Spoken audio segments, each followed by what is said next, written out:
दोस्तों कल्पना कीजिए एक ऐसा परिवार जहां सपने आईआईटी की कैंटीन से निकलकर विदेशी यूनिवर्सिटी तक फैले हों, लेकिन जेब में सिर्फ ईएमआई का बोझ और खाली बैंक अकाउंट हो। यह कोई फिल्मी ड्रामा नहीं, बल्कि आज के भारत के मिडिल क्लास हैं। ये वो वर्ग है जो देश की अर्थव्यवस्था की रीढ़ माना जाता था।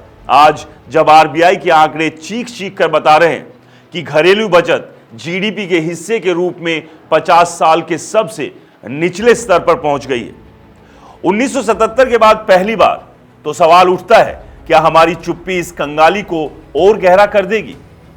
मार्सिलियस इन्वेस्टमेंट मैनेजर्स के फाउंडर सौरभ मुखर्जी ने अपने ब्लॉग में इसे मिडिल क्लास का संकट करार दिया, एक चेतावनी जो बजती घंटी की तरह बज रही है।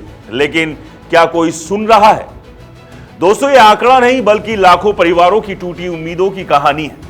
आइए इस घाव को धीरे धीरे छुएं ताकि दर्द तो बाहर आए लेकिन समाधान भी जन्म ले। पहले बात नौकरियों की, जो कभी मिडिल क्लास की जान थी।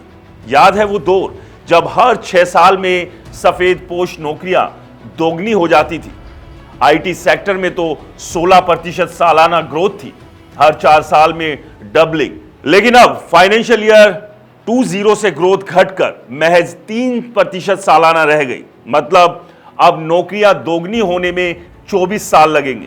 24 साल, इतने वक्त में एक पूरी पीढ़ी स्कूल से कॉलेज पहुंच जाएगी, नौकरी की तलाश करेगी और फिर निराशा के दलदल में धंस जाएगी। सौरभ मुखर्जी की मार्सिलियस रिपोर्ट कहती है कि ये सफेद पोश जॉब क्रिएशन का संकट है जो मिडिल क्लास को खोखला कर रहा है। कंपनियां नए बाजारों में घुस रही है लेकिन कर्मचारियों को भूल गई है। क्या यह प्रगति है या पीढ़ीगत धोखा? और वेतन, पिछले 8 साल में सैलरी बढ़ी तो सही लेकिन महंगाई के आगे नाम मात्र की। निफ्टी 50 कंपनियों का विश्लेषण बताता है कि औसत एम्प्लॉय सैलरी इन्फ्लेशन से पीछे रह गई। आपकी पॉकेट में वही 10.5 लाख सालाना आ रही है लेकिन रोटी का भाव दोगुना, दूध महंगा, पेट्रोल आसमान छू रहा है। 2021-2023 के बीच मिडिल क्लास ने एसयूवीज खरीदी, घर बनाए, घूमने गए, एक कृत्रिम बूम। लेकिन 2024 की होली तक जेब सिकुड़ गई। आरबीआई डेटा चिल्ला रहा है 5 से 10% मिडिल क्लास घर डेब्ट ट्रैप में फंस चुके हैं, जहां लोन चुकाना सपना बन गया है। दोस्तों क्या ये अमीरों का त्योहार या गरीबों का कर्ज है? अब आर्टिफिशियल इंटेलिजेंस यानी एआई वो तलवार जो चुपचाप नौकरियां काट रही है। टीसीएस के सीईओ के कृष्णनिवासन ने जुलाई 2025 में कबूल किया, एआई की वजह से 12,000 नौकरियां कट रही हैं। वर्कफोर्स का 2%। एचसीएल टेक के सीईओ तो साफ कहते हैं दोगुना रेवेन्यू आधे कर्मचारियों से। गूगल 1/3 कोडिंग एआई पर कर रहा है। दोस्तों ये संख्या नहीं, 12,000 परिवारों की चीख है। बच्चों की स्कूल फीस, ईएमआई का दबाव, स्कूल छोड़ने का भय।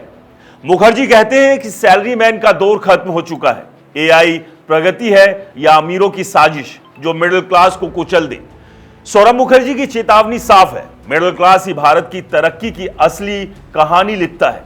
40 मिलियन सफेद पोश कर्मचारी जिनकी कमाई 5 लाख से 1 करोड़ सालाना है, अपने खर्च से 20 करोड़ और नौकरियों को सहारा देते हैं।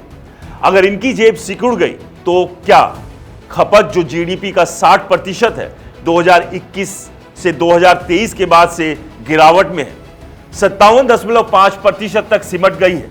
निफ्टी कंपनियों की कमाई घट रही है, बाजार सुस्त है। यह चक्र है, नौकरियां कम, कमाई घटे, खपत गिरे, विकास ठहर जाए। दोस्तों आरबीआई की रिपोर्ट चेताती है हाउस होल्ड सेविंग 1977 के बाद सबसे कम, उधार बढ़ गया है, एक जहरीला चक्र जो पूरे देश को लीन लेगा। सरकार क्या कर रही है? नीतियां तो बन रही है लेकिन क्या वो मिडिल क्लास को छू रही है? आंकड़ों की जादूगरी से विकास के आंकड़े चमकते हैं लेकिन जमीनी हकीकत। मुखर्जी सुझाते हैं आरबीआई को 2% रेट कट, लिक्विडिटी बढ़ाओ, रुपया 10 से 15% डिवैल्यूएट करो। लेकिन सवाल वही, क्या सुनवाई होगी या ये घंटियां यूं ही बजती रहेगी अनसुनी? तो सवाल यह है कि समाधान क्या है? सरल लेकिन सख्त, सरकार और कंपनियां मिलकर नई नौकरियां पैदा करें। एआई को हथियार ना बनाए बल्कि स्किल डेवलपमेंट का साधन बनाए। सैलरी को महंगाई से लिंक करें, टैक्स में राहत दें, मिडिल क्लास को बचत के लिए प्रोत्साहन दें और डेब्ट ट्रैप से निकालने के लिए फाइनेंशियल लिटरेसी को बढ़ावा दें। लेकिन यह सिर्फ नीतियां नहीं, सामूहिक जागरूकता भी है। अगर 4 करोड़ सफेद पोश मजबूत हुए तो 20 करोड़ जॉब सुरक्षित है। दोस्तों, ये खबर नहीं, आईना है जो मिडिल क्लास को उसका चेहरा दिखा रहा है। अगर आप भी इसी वर्ग से हैं तो सोचिए, आपकी बचत घट रही है, नौकरियों का डर सता रहा है। दोस्तों, ये वक्त चुप रहने का नहीं, सवाल उठाने का है। और इस मुद्दे पर आपकी क्या राय है, हमें कमेंट्स कर जरूर बताएं। और अगर ये वीडियो आपको पसंद आया हो तो इसे ज्यादा से ज्यादा शेयर करें। हमारे चैनल को सब्सक्राइब और फॉलो करना ना भूलें। नमस्कार।